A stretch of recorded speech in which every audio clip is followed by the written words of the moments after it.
नमस्कार. बऱ्यापैकी विद्यार्थ्यांचे काही प्रश्न मला वारंवार येत होते. त्याच प्रश्नांची उत्तरे मी या व्हिडिओच्या माध्यमातून देत आहे. त्याच्यामध्ये फर्स्ट बऱ्यापैकी विद्यार्थ्यांचा प्रश्न होता, वनरक्षक भरतीच्या एक्झाममध्ये लेखी परीक्षेमध्ये निगेटिव्ह सिस्टीम असते का? तर लेखी परीक्षेमध्ये कुठल्याही प्रकारची निगेटिव्ह सिस्टीम नसते. त्याच्यानंतर सेकंड, वनरक्षक प्रक्रिया जी काही भरती आहे ती TCS घेणार की MPSC घेणार आहे? तर याबाबत आतापर्यंत कुठल्याही प्रकारचा GR आलेला नाही.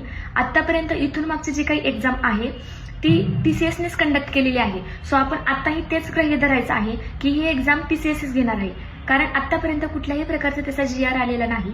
आणि थर्ड क्वेश्चन होता, मॅडम वनरक्षक भरती प्रक्रियेसाठी वयवाढ मिळेल का?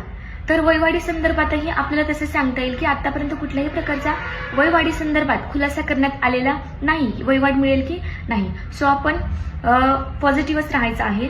तुमचे काही प्रश्न असतील वनरक्षक भरती प्रक्रियेबद्दल तर नक्कीच कमेंट्स करा. मी नक्कीच तुमच्या प्रश्नांचं शंकांचं निरसन करण्याचा प्रयत्न करेल.